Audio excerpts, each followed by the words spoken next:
Political news. Former Governor Bob McDonnell and his wife have been indicted, charged with accepting illegal gifts. CBS 6's Joe St. George is live from the federal courthouse with what we know so far about the charges. Joe? Well, good evening, Stephanie. Good evening, Julie. We have just left federal court. This is the 40-page plus indictment of former Governor Bob McDonnell, former First Lady Maureen McDonnell. In total, 14 counts and charges will be facing by the McDonnell family, ranging from wire fraud to in lying to a federal banking institution, all stemming essentially from this basic premise that federal prosecutors will try to make and try to convict in a federal courthouse over the course of the next several weeks and months as this story develops, that the governor and his wife, the former governor and his wife, used their offices improperly to promote Star Scientific, a Henrico-based company formerly run by Johnny Williams. They are charges and allegations that date back all the way to the inauguration of the McDonald's 4+ years ago, and they allege that basically there was a double life for the McDonald's. On one hand, they were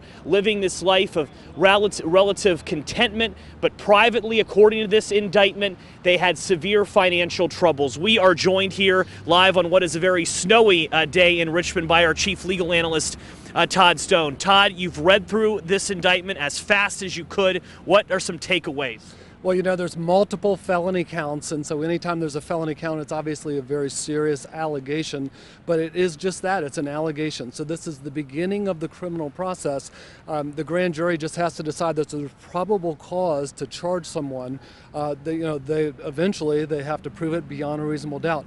There's multiple charges, though. You know, this is they're alleging a lot of very specific facts in the indictment that suggest that they tried to cover this up, that she specifically obstructed justice by passing a note to Johnny Williams, trying to entice him to say that, you know, these gifts were loans, not gifts. Yeah. You know, and so there's a lot of detail in the indictment. And we is scheduled apparently to be in court on Friday. What will we anticipate at that hearing on Friday? Well, it'll just be set off for a trial at that point. He's already got lawyers, and you know, in the federal system, normally this sort of thing could be meted out in the early stages, and you don't actually get indicted by a grand jury.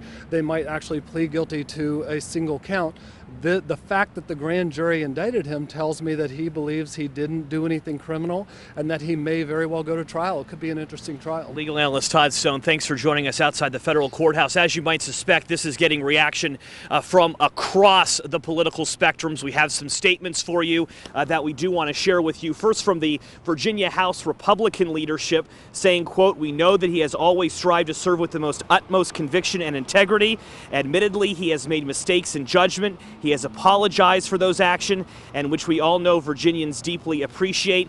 Current Governor Terry McAuliffe releasing this statement: "I am obviously troubled by the charges the federal prosecutors have made against Governor McDonnell and his wife, Maureen, and the message that this period in our history sends about how government in this Commonwealth is run." We are just beginning to sift through this 40-page indictment. We'll have much more coming up tonight at 5:30, including the political implications of all of this. Our chief legal analyst is on hand here outside the federal courthouse. We'll have more tonight on your news at 5:30. But for now, live in Richmond with this breaking news story, I'm Joe St. George. Guys, back to you.